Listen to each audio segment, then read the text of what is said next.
Malhipur road स्थित STP plant पर कार्यशाला आयोजित कर सीवर सफाई मित्रों को दिया गया प्रशिक्षण।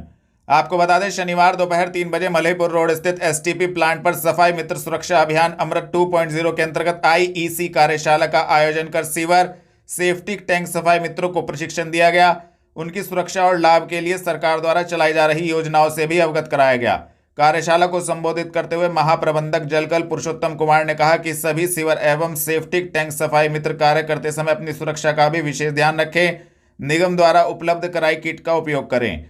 उन्होंने बताया कि सरकार द्वारा नमस्ते योजना के अंतर्गत प्रत्येक सीवर एवं सेफ्टी टैंक सफाई मित्र का 5 से 10 लाख रुपए तक का बीमा तथा आयुष्मान कार्ड की सुविधा प्रदान की गई है। इसके अलावा जो भी सफाई मित्र सीवर सेफ्टी टैंक खाली करने वाली मशीन यदि खरीदता है तो उस पर सरकार की ओर से 50% अनुदान देने का प्रावधान है। उन्होंने कहा कि जब भी कहीं सीवर खाली करे या उसकी सफाई करे तो उसके चारों ओर बैरिकेडिंग लगाकर कार्य करें। उन्होंने बताया कि लोगों को सीवर एवं सेफ्टी टैंक संबंधी समस्याओं के समाधान के लिए toll free number 14420, state helpline number 1533, निगम के कंट्रोल रूम नंबर 8477008027, 8477008015 के बारे में भी जानकारी दे।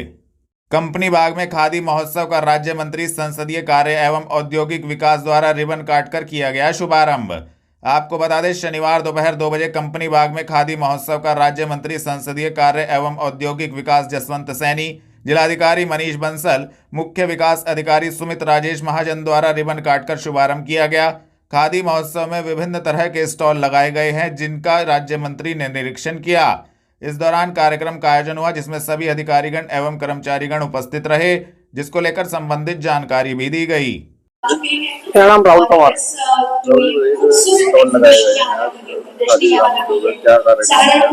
देखिए, यहाँ पर जो है आपके खादी ग्रामोद्योग बोर्ड उत्तर प्रदेश द्वारा ये एक प्रदर्शनी का आयोजन किया जाता है प्रतिवर्ष। इसी परिप्रेक्ष्य में आज ये इसका आयोजन जो है कंपनी बाग सहारनपुर में किया गया है। ये 15 दिवसीय प्रदर्शनी है, 8 नवंबर से लेकर के 22 नवंबर तक चलेगी। तो कितने स्टॉल लगे यहाँ पर? किस चीज के स्टॉल लगाए हैं आपके द्वारा? कौन से स्टॉल? इसमें 85 स्टॉल है लगभग टोटल मिला करके, और ग्रामोद्योग आइटम, कपड़े जिनमें ऊनी शॉल, कंबल और खादी के वस्तुएं जैसे आपकी शैम्पू और आपके तरह तरह के जितने भी उत्पाद हैं, बहुत सारे लकड़ी के उत्पाद हैं और बर्तन हैं, बहुत सारे स्टॉल यहाँ पर लगाए गए हैं। और हमारा एक खादी का स्टॉल है यहाँ पर, कपड़े का हमारा है चौधरी खादी ग्रामोद्योग संस्थान हमारी संस्था है, और हमारा सहारनपुर में अपना भंडार भी है। आप तरह तरह के उत्पाद वहाँ से खरीद सकते हैं। यहाँ पर 15 दिन यहाँ रहने वाली है प्रदर्शनी। क्या कुछ उद्देश्य है लोकल फॉर वोकल। आप जो है स्वदेशी वस्तु को जो है अपनाइए। स्वदेशी मीन्स जो है हमारे यहाँ से जो निर्मित है handmade, totally fully hand woven चीजें जो है वो यहाँ पर, उसका हमारे प्रधानमंत्री जी जो है नरेंद्र मोदी जी, मुख्यमंत्री जी हैं, सभी का एक ही उद्देश्य है कि स्वदेशी को बढ़ावा दिया जाए। उद्घाटन किस तरीके से किया जा रहा है, क्या हुआ? खादी महोत्सव के उद्घाटन के कार्यक्रम में उपस्थित आए हैं जिलाधिकारी महोदय हमारे साथ हैं, और उत्तर प्रदेश की सरकार ने खादी ग्रामोद्योग का योग बढ़ावा देने के लिए बहुत सारे काम किए हैं, और एक खादी की प्रदर्शनी भी लगी हुई है जिसमें प्रयागराज, वाराणसी, कानपुर, हापुड़, मेरठ तरह तरह के अपने उत्पादों का प्रदर्शन कर रहे हैं। और वोकल फॉर लोकल जो हमारी देश के प्रधानमंत्री नरेंद्र मोदी जी, उत्तर प्रदेश के मुख्यमंत्री योगीनाथ जी महाराज जो इस पर बल दे रहे हैं वोकल फॉर लोकल के लिए, तो यहाँ से इसका प्रदर्शनी के माध्यम से लोग जानकारियां प्राप्त करेंगे। और ये वोकल फॉर लोकल को बढ़ावा देने के लिए, यानी लोकल फॉर वोकल के साथ साथ वो ग्लोबल भी बने। कितने लोग ये प्रदर्शनी चलेगी और गरीब लोगों के लिए क्या कुछ? ये प्रदर्शनी 22 तारीख तक चलेगी, और इसमें सभी लोग अपने उत्पादों को यहाँ लेकर के आए, उनका प्रदर्शन होगा। और जो छूट सरकार के द्वारा दी गई है 25% छूट, 30% छूट है, उनको छूट पर यहाँ उत्पाद मिलेंगे। मंत्री जी उपचुनाव के लिए क्या कहेंगे? उपचुनाव जहाँ हो रहा है वहाँ कहेंगे ना, वहीं से हाँ वही पूछ रहे हैं। बता दो किस तरह का रिजल्ट आने वाला है? अच्छा रिजल्ट आएगा और 9 की 9 सीटें भारतीय जनता पार्टी जीत रही है। न्यू गोपाल नगर में थाना कोतवाली नगर पुलिस ने जिला बदर अभियुक्त के घर पर नोटिस चस्पा कर कराई मुनादी।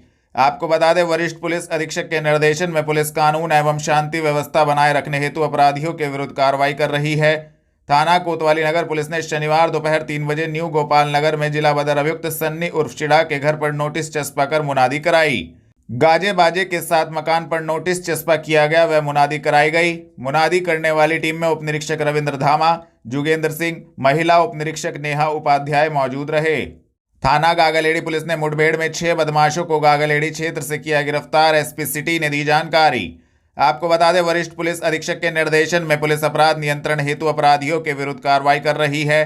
थाना गागलेडी पुलिस ने मुठभेड़ में चोरी से पॉपुलर के पेड़ काटने के मुकदमों में वांछित चल रहे 6 बदमाश मुनीर, इशरार, राजेंद्र, विक्रम एवं मनोज सैनी को गागलेडी क्षेत्र से गिरफ्तार करने में महत्वपूर्ण सफलता प्राप्त की है, जिनके कब्जे से 2 तमंचे, 315 बोर, 2 खोखा एवं 2 जिंदा कारतूस, 3 कुल्हाड़ी, 2 बड़ी आरी, 1 दाव, 2 कटे हुए पॉपुलर के पेड़, 1 छोटा हाथी, 1 बिना नंबर की मोटरसाइकिल बरामद की गई है। इस संबंध में शनिवार दोपहर 3:30 बजे एसपी सिटी अभिमन्यु मांगलिक ने संबंधित जानकारी दी। जी, पूर्व के महीने में थाना गागलहेड़ी क्षेत्र में काफी पेड़ कटान चोरी की जितनी भी घटनाएं थी, उनके अनावरण और रोकथाम को लेकर गागलहेड़ी थाने की पुलिस टीम अमरपुर जंगल में मुखबिर की सूचना में उन्होंने एक गैंग का अप्रहेंशन किया, और जब पेड़ काटता हुआ गैंग पता चला उनको, तो वहां पर उन्होंने घेराबंदी करी। घेराबंदी करने के बाद जो कुछ गैंग के सदस्य थे, उन्होंने पुलिस पार्टी पर फायरिंग करी। जवाबी फायरिंग में उसमें से एक अभियुक्त, जिसका नाम मुनीर पुत्र जिंदा हसन है, उसको गोली भी लगी है, घायल भी हुआ है, जिसको अभी जिला अस्पताल में भर्ती कर लिया गया है। ये सब पूरा ऑपरेशन होने के बाद वहां पे कॉम्बिंग की गई, तो इस पूरे गैंग के 5 सदस्य और मिले, तो टोटल 6 सदस्य इस गैंग के गिरफ्तार किए गए हैं गागलहेड़ी टीम द्वारा, और इनसे पूछताछ भी की जा रही है। इसमें कुछ और सदस्य भी हैं जिनको गिरफ्तार करना है। ये सदस्य सबके सब थाना भगवानपुर जिला उत्तराखंड के रहने वाले हैं, अलग अलग गांव में, और ये कुछ महीनों से एक्टिव होकर यहाँ पर अपने विभिन्न थाना क्षेत्रों में, चाहे बिहारीगढ़, फतेहपुर और गागलहेड़ी में पेड़ कटान की घटनाओं को अंजाम दे रहे थे। थाना सदर बाजार पुलिस ने 2 शातिर चोरों को चोरी की स्कूटी सहित दिल्ली रोड से किया गिरफ्तार की कार्रवाई। आपको बता दें, वरिष्ठ पुलिस अधीक्षक के निर्देशन में पुलिस अपराध नियंत्रण हेतु अपराधियों के विरुद्ध कार्रवाई कर रही है। थाना सदर बाजार पुलिस ने 2 शातिर चोर अंकुर पाठक, वैभव गर्ग को शनिवार दोपहर 2 बजे दिल्ली रोड से गिरफ्तार करने में महत्वपूर्ण सफलता प्राप्त की है, जिनके कब्जे से चोरी की गई एक स्कूटी बरामद की गई है। संबंधित धाराओं में कार्रवाई करते हुए दोनों अभियुक्त गणों को न्यायालय के समक्ष पेश किया गया है। गिरफ्तार करने वाली टीम में उप निरीक्षक सुशील कुमार, हेड कांस्टेबल कपिल कुमार मौजूद रहे। डॉक्टर भीमराव अंबेडकर स्टेडियम में वर्ल्ड कुराश चैंपियनशिप के लिए भारतीय कुराश टीम का हुआ चयन, प्रतियोगिता आयोजित। आपको बता दें, मंगोलिया में होने वाली world cadet and junior kurash championship व वर्ल्ड वेटर्न्स कुराश चैंपियनशिप में प्रतिभाग हेतु आयोजित हुए भारतीय टीम के चयन ट्रायल में कई राज्यों से आए कुराश खिलाड़ियों ने प्रतिभाग कर अपने खेल का शानदार प्रदर्शन किया। द इंडियन कुराश एसोसिएशन के महासचिव विक्रांत कुमार ने शनिवार शाम 5 बजे संबंधित जानकारी दी। उन्होंने बताया कि 2 से 8 दिसंबर 2024 को यह प्रतियोगिता उलान बतूर मंगोलिया में आयोजित होगी। मैं विक्रांत कुमार, सचिव द इंडियन कुराश एसोसिएशन। आज डॉक्टर भीमराव अंबेडकर स्टेडियम में जूनियर वर्ल्ड कुराश चैंपियनशिप का भारतीय टीम का चयन प्रतियोगिता की गई, जिसमें विभिन्न राज्यों से लगभग 200 खिलाड़ियों ने प्रतिभाग किया, और हर भार वर्ग में 2 खिलाड़ियों को चयन किया गया। ये सभी खिलाड़ी 2 तारीख से 8 दिसंबर तक मंगोलिया में होने वाली विश्व कुराश प्रतियोगिता में प्रतिभाग करेंगे। खिलाड़ी तो लगभग 18 राज्यों से थे, तमिलनाडु, साउथ से भी थे, हरियाणा, पंजाब, यूपी, आंध्र प्रदेश, सब जगह से खिलाड़ी थे, लेकिन अधिकतर चयन होने वाले खिलाड़ी, जो चयनित होने वाले खिलाड़ी हैं, वो हरियाणा, पंजाब और दिल्ली के हैं। दीवानी न्यायालय परिसर में बहुउद्देश्य भवन का हुआ शिलान्यास कार्यक्रम हुआ आयोजित, दी संबंधित जानकारी। आपको बता दें, शनिवार दोपहर 2 बजे दीवानी न्यायालय परिसर में बहुउद्देश्य भवन का शिलान्यास कार्यक्रम आयोजित हुआ। Power grid corporation of India limited के सौजन्य से स्वीकृत जन सुविधाओं से युक्त बहुउद्देश्य भवन का शिलान्यास न्यायमूर्ति आलोक माथुर के द्वारा किया गया। इस दौरान सहारनपुर जिला न्यायाधीश बबीता रानी, अन्य न्यायाधीश एवं अधिवक्तागण उपस्थित रहे। तो हमें बहुत सारी चीज़ों पे ध्यान देना पड़ता है। वादकारी आ रहे हैं, एडवोकेट्स आ रहे हैं, बहुत सारी चीज़ें हमारे साथ एसोसिएटेड हैं।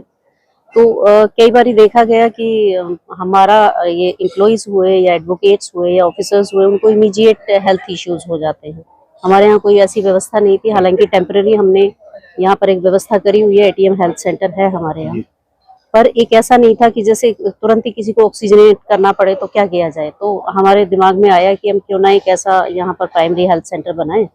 तो उसके बाद फंडिंग का था कि फंड कहाँ से होगा, तो हमने बहुत एफर्ट्स करके एक हमारे पावर ग्रिड से बात करी, तो वो फाइनली वो मान गए और हिंदुस्तान में पहली बार उन्होंने पोर्ट में इन्वेस्ट किया for the purpose of health centre और अवेयरनेस सेंटर और एक ई सेवा केंद्र और जितनी मल्टीपल फैसिलिटीज हम इसमें ले सकते हैं उसके लिए वो रजामंद हुए, उन्होंने फंड दिया और आज हमने उसको इनॉग्रेट किया। आज न्यायालय परिसर में बहुउद्देश्य भवन की शिलान्यास माननीय न्यायमूर्ति श्री आलोक माथुर द्वारा रखी गई है, जिसके लिए हम बार की ओर से और हमारे जिला जज महोदया अपने स्तर से लगातार प्रयास कर रहे थे, जिसमें आज हमें कामयाबी मिली और हम सभी न्यायमूर्ति महोदय का और आदरणीय जिला जज महोदय का धन्यवाद करते हैं, जिन्होंने हमें न्यायालय परिसर में एक बहुउद्देश्य भवन के रूप में एक अच्छी बिल्डिंग देने जा रहे हैं। आने वाले समय में वादकारियों के लिए और अधिवक्ताओं के लिए इसका पूरा लाभ होगा, इसकी हम आशा करते हैं। धन्यवाद। नवाबगंज चौक निकट स्थित भवन स्वामी ने भवन को बताया जर्जर अवस्था में, जिलाधिकारी से की शिकायत, कहा लोगों को जान माल का खतरा। आपको बता दें शनिवार शाम 5 बजे भवन स्वामी शशि शेखर करणवाल ने जानकारी देते हुए बताया कि नवाबगंज चौक निकट स्थित भवन कई वर्षों पुराना है, जो जर्जर अवस्था में खड़ा हुआ है और उस भवन में एक स्कूल चल रहा है एवं कई लोग रहते हैं, जिसको लेकर उन्होंने संबंधित मामले में स्कूल प्राचार्य एवं रहने वाले लोगों से बात की, लेकिन उन लोगों द्वारा उक्त भवन खाली नहीं किया गया। इस संबंध में भवन स्वामी ने उक्त शिकायत जिलाधिकारी को की है, जिसमें उनका कहना था कि यदि कोई घटना होती है तो इसका जिम्मेदार कौन होगा। उन्होंने भवन को खाली कराए जाने की जिलाधिकारी से मांग की है। मेरा नाम शशि शेखर कर्णवाल है। क्या मामला है जिसको लेकर आपने जिलाधिकारी को पत्र लिखा है? ये मामला एक हमारा मकान नवाबगंज चौक में स्थित है, जो लगभग 93 वर्ष पुराना है, जो कि उक्त बिल्डिंग जर्जर अवस्था में है, जिसकी कोई भी रिपेयर संभव नहीं है। और वहां पे जितने भी लोग हैं आसपास में, जैसे स्कूल में बच्चे पढ़ने आते हैं और जो भी किराएदार है आसपास के लोग उसमें चलते हैं, तो उन सबको इसमें जान माल की हानि होने का खतरा है। और यदि उसमें किसी की जान माल की हानि हो जाती है तो उसकी पूर्ति संभव नहीं है, और यदि मान लो कोई भी समस्या पैदा होती है तो उसका सीधे सीधे भार हमारे पास आएगा। और यदि ये कार्रवाई जो ये भवन है, इसकी कार्रवाई हम जिला अधिकारी महोदय के यहाँ एक एप्लीकेशन रजिस्टर्ड के माध्यम से कर चुके हैं, और भी हमने कहीं कहीं जाके वहां पे स्कूल में जाके उन्हें जो वहां के प्राचार्य है उनसे भी बातचीत करी, उन्हें भी समझाया कि भाई ये बिल्डिंग गिर सकती है, और क्या बिल्डिंग गिर सकती है और बिल्डिंग यदि गिर जाएगी तो कौन जिम्मेदार होगा। तो हमें प्राचार्य ने कहा जी हम जिम्मेदार होंगे उसके। मैं कहा जी आप कैसे जिम्मेदार होंगे, मालिक तो हम है और आप तो किराएदार है। उसने कहा जी आपकी कोई जिम्मेदारी नहीं, सब हमारी जिम्मेदारी, यदि आपको ज्यादा हो तो कोर्ट में चले जाइए आप, हम आपको कोर्ट में देख लेंगे। और बल्कि जब मैंने उन्हें ज्यादा बात करी तो उनमें से लड़ने को भी आए और मार तोड़ने को भी आए। ऐसे ही हमने कहीं कहीं जाके प्रयास किया, हमने हमारा प्रयास हर जगह असफल रहा। अब हम क्या कहते हैं, अब हम क्या किससे शिकायत किया? अब हमने जिलाधिकारी महोदय से रजिस्टर्ड पोस्ट के रजिस्टर करा के उससे जिलाधिकारी महोदय शिकायत करी है। तो क्या चाहते हैं? अब हम ये चाहते हैं कि ये भवन जल्दी से जल्दी जो भी इसे खाली कराया जाए और इसको ध्वस्त करके इसे प्लेन कराया जाए, जिससे उन लोगों की जान माल की हानि होने की क्षति से बच सके वो। मैं रामभाई शर्मा, प्रधान अध्यापक national regional high school Nawabganj चौक से बोल रहा हूँ। और ये हमारा विद्यालय अशासकीय सहायता प्राप्त विद्यालय है, और इसको 79 में मतलब जो है ग्रांट मिली थी, और तब से ही जो है मतलब स्थायी रूप से ही चल रहा बराबर। और इसमें जो बताया गया था कि जो इसकी बिल्डिंग जो है जर्जर अवस्था है, उसके बावजूद नहीं, बिल्डिंग की स्थिति बढ़िया है, कोई प्रॉब्लम नहीं है। और इसमें जो पुताई का खर्चा मेंटेनेंस का आता है वो सब हम लोग आपस में मिलजुल के करते हैं इसको, तो बाकी सब ठीक है, कोई प्रॉब्लम वाली बात नहीं है। कितने साल पुराना स्कूल है? तो इसमें 6, 7, 8 3 क्लास जूनियर स्कूल चल रहा है, प्राइमरी नहीं है यहाँ पे, तो बाकी कोई दिक्कत नहीं है, बिल्डिंग ठीक है, बढ़िया। ये 79 से चल रहा है। 79 से 8 पर आया था। मान्यता तो पहली है, लेकिन मतलब स्थायी रूप से 79 से है। घंटाघर स्थित होटल सभागार में अखिल भारत वर्षीय ब्राह्मण महासभा की राष्ट्रीय कार्य समिति की बैठक आयोजित। आपको बता दें, शनिवार शाम 5 बजे घंटाघर स्थित होटल सभागार में अखिल भारत वर्षीय ब्राह्मण महासभा की राष्ट्रीय कार्य समिति की बैठक आयोजित हुई, जिसमें बताया गया कि सिद्धपीठ मां शाकंभरी देवी परिक्षेत्र में स्थित MS ग्राउंड होटल नागल माफी में 17 नवंबर 2024 को एक बैठक प्रारंभ होगी, जिसका उद्घाटन 16 नवंबर को तथा 17 नवंबर को ब्राह्मण समाज का खुला अधिवेशन प्रारंभ होगा। इस दौरान विभिन्न बिंदुओं पर विचार विमर्श किया गया तथा संबंधित जानकारी दी गई। आपका नाम, आज किस चीज़ के लिए बैठक की गई? आज की बैठक का जो प्रयोजन था, 16-17 नवंबर को मां शाकंभरी में अखिल भारतवर्षीय ब्राह्मण महासभा की राष्ट्रीय कार्यकारिणी की बैठक है। ये बैठक अधिकतर संस्था की ओर से तीर्थ स्थलों पर ही होती है, धार्मिक स्थलों पर ही होती है, और उसकी कार्यक्रम की सफलता के लिए, व्यवस्थाओं के लिए हम लोग कई बैठकें कर चुके हैं। और ये जो इस बार की कार्यकारिणी है, इसमें विशेष रूप से कनाडा में और बांग्लादेश में जिस प्रकार से मंदिरों पर हमला हो रहा है, और मंदिरों के हमलों पर एक प्रकार से ब्राह्मणों पर हमला होता है, क्योंकि मंदिरों में अधिकतर ब्राह्मण बैठे हैं, पूजा का कार्य, पूजा का अनुष्ठान का सब काम करते हैं।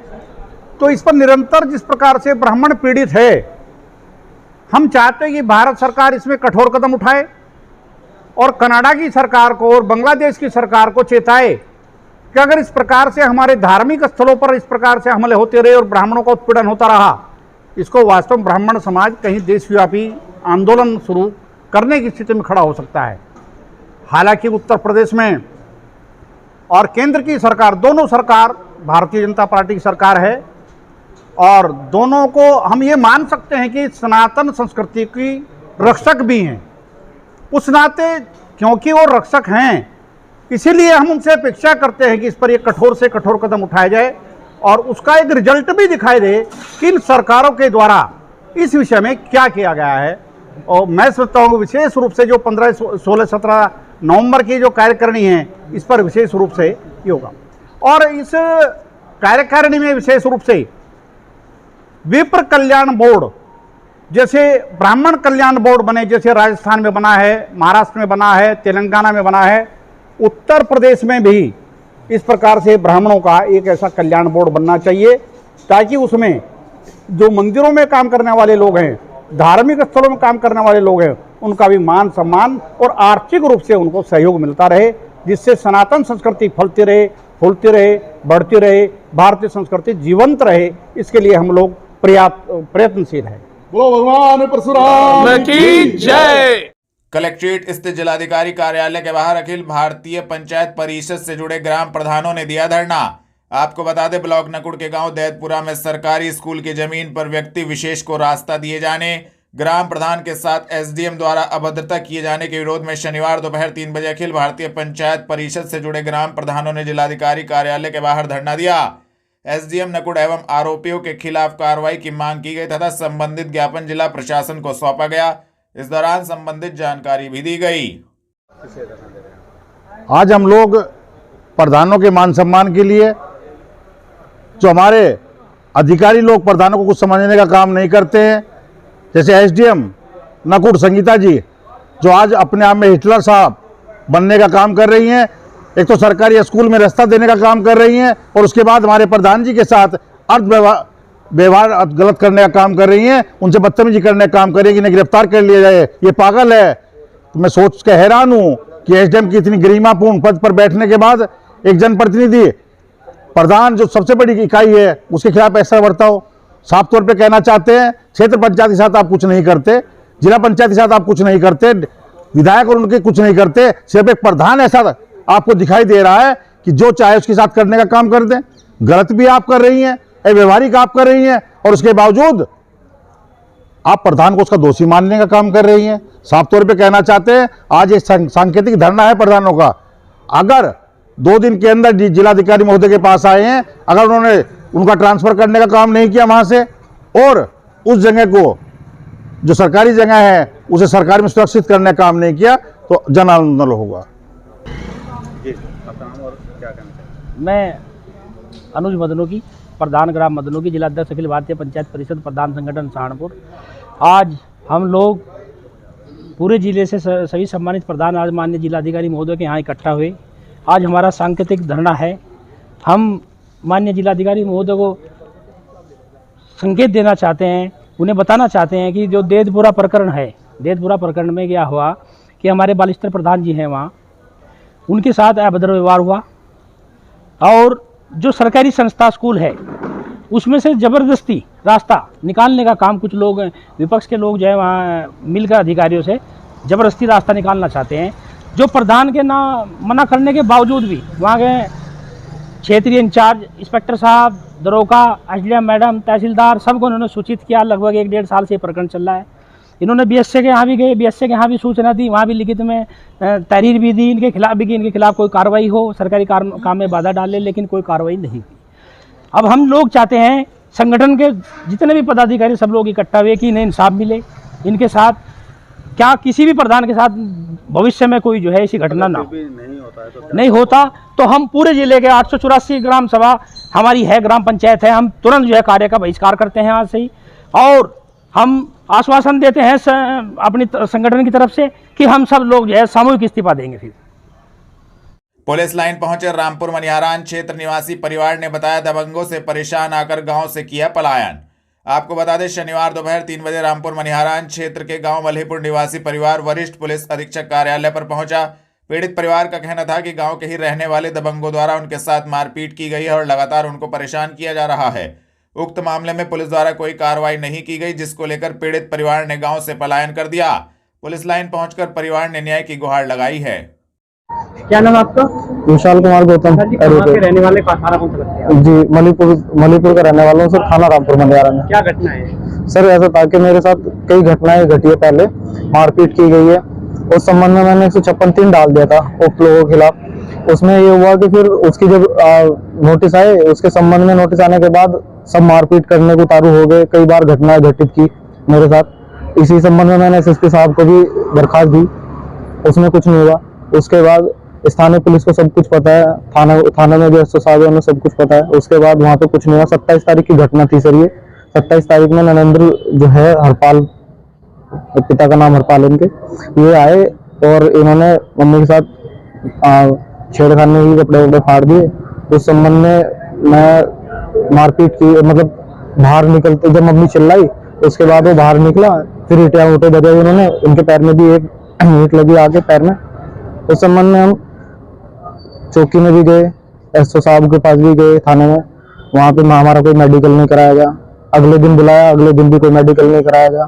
फिर एडवोकेट साहब आए, हमारे अध्यक्ष साहब आए थे, उन्होंने एसएसपी साहब से यहाँ से लेटर लिख के भेजा कि इनका मेडिकल करवाइए। तब भी उन्होंने कोई मेडिकल नहीं कराया एसओ साहब ने, और इसमें कोई कार्रवाई हो नहीं रही है सर। प्लान किया है जी सर, रोज रोज वहाँ पे मुझे थ्रेट मिल रहे थे जान से मारने के। जब देखे कोई भी आ रहा है, घर में घुस रहा है, मारपीट कर रहा है। मम्मी और बहन वहाँ पे घर रहती है अकेली, मैं तो कोर्ट में आ जाता हूँ यहाँ पे। इसी संबंध में फिर मैं वहाँ से प्लान कर लिया है। झगड़ा किस बात को लेकर है जो आपको परेशान कर रहा है? सर झगड़ा कुछ नहीं था। झगड़ा ऐसा था कि भाई के साथ मेरी लड़ाई मारपीट हुई थी। वो ये सब लोग उनके साथ उठने बैठने वाले थे, राजनीतिक पार्टी से संबंधित रखते हैं लोग। ये सभी लोग कह रहे थे पहले पंचायत करेंगे, कोई पंचायत की नहीं। आगे सुबह ही 25-26 तारीख की 22-23 तारीख की बात थी ये, जून जुलाई में। उस टाइम आए और मारपीट कर दी। उसी संबंध में मैंने यहाँ पे एक परिवार दर्ज हो गया था। परिवार दर्ज होने के बाद पहले भी उन्होंने पुलिस ने कुछ नहीं किया, स्थानीय पुलिस ने। परिवार दर्ज होने के बाद भी अब ये सब चीजें की मैं। जितना वकील है आपकी सुनवाई नहीं हो पा रही सर? कहीं पे भी कोई सुनवाई नहीं हो रही। एसओ साहब मुझे कह रहे कि आप इस मामले से पीछे हट जाओ, वरना आपके ऊपर अगर 10 लोग आएंगे तो हमें भी केस रजिस्टर्ड करना पड़ेगा, और मुझे थ्रेट दिए जा रहे हैं। एसओ साहब भी कुछ नहीं कर रहे, एसएसपी साहब भी यहाँ से इतनी सारी एप्लीकेशन दे दी, कुछ हो नहीं रहा है। महापौर ने साहिब जी नगर में किया पार्क सौंदर्यकरण व हाई मास्ट लाइट का लोकार्पण। आपको बता दें वार्ड नंबर 18 के साहिब जी नगर में 18 लाख रुपए की लागत से पार्क के निर्माण एवं सौंदर्यकरण हाई मास्ट लाइट का शनिवार शाम 5 बजे महापौर डॉक्टर अजय कुमार ने लोकार्पण किया। उन्होंने कहा कि मुख्यमंत्री योगी आदित्यनाथ के नेतृत्व में नगर विकास मंत्री AK शर्मा के मार्गदर्शन में सहारनपुर नगर निगम शहर में विकास कार्यों का एक इतिहास लिख रहा है। वार्ड 18 में शहर के ITC रोड स्थित साहिबजी नगर में महापौर डॉक्टर अजय कुमार ने पार्क के निर्माण एवं सौंदर्यकरण, हाई मास्ट लाइट का रिबन काटकर लोकार्पण किया। इन सब कार्यों पर करीब 18 लाख रुपए की लागत आई है। गोपाष्टमी पर नगरायुक्त ने की गोवंश की पूजा। कान्हा उपवन गौशाला में किया गया पूजा अर्चना का आयोजन। आपको बता दें, गोपाष्टमी के पावन पर्व पर शनिवार दोपहर 2 बजे नगर निगम द्वारा संचालित कान्हा उपवन गौशाला में गोवंश की सेवा और पूजा अर्चना का आयोजन किया गया। गोपाष्टमी के पर्व पर नगर निगम के अनेक अधिकारी तथा नगरायुक्त संजय चौहान अपनी धर्मपत्नी श्रीमती अर्पणा चौहान सहित कान्हा उपवन गौशाला पहुंचे। छोटे छोटे बछड़ों एवं बछिया व गायों को गुड़ व चारा खिलाकर उनकी सेवा की। नगरायुक्त ने गायों को चुनरी ओढ़ाकर तिलक लगाया और माल्यार्पण भी किया। पंडित छविकांत उनियाल ने वेद मंत्रोच्चार के बीच पूजा अर्चना कराई और आशीर्वाद दिया। नगरायुक्त संजय चौहान ने कहा कि गौवंश की सेवा से असीम सुख की अनुभूति होती है। ये थाना क्षेत्र नागल के अंतर्गत 112 पे 1:15 बजे के आसपास सूचना प्राप्त हुई थी। जो बाईपास है यहाँ पर एक जो ट्रक है पंजाब नंबर का, ये यहाँ पे खड़ा है और राहगीर ने सूचना दी थी कि यहाँ पे 2 लोग हैं, वो मृतक पड़े हुए हैं। और इस सूचना पर पुलिस मौके पर पहुंची, यहाँ पे फॉरेंसिक टीम पहुंची है, मैं भी पहुंचा और अन्य जो हमारी पुलिस टीम में पहुंची है। तो ये पता चला कि ये जो ट्रक है पंजाब नंबर का रोपड़ से रुड़की के लिए चला था। इसके अंदर रोड़ी भरी हुई है और इसमें जो इसके चालक है, प्रथम दृष्टया इसके जो ड्राइविंग लाइसेंस के आधार पर पहचान हुई है। इसमें जो मृतक है हसनैन और एक शोएब, 2 लोग इसमें मृतक बताए जा रहे हैं। और ये इनका एक का पता हरिद्वार का बताया जा रहा है, दूसरे का भी पता तस्दीक किया जा रहा है कहाँ के रहने वाले हैं। और ये दोनों यहाँ पे मृतक पाए गए हैं और प्रथम दृष्टया इसमें लग रहा है कि गोली लगने से इनकी मृत्यु हुई है।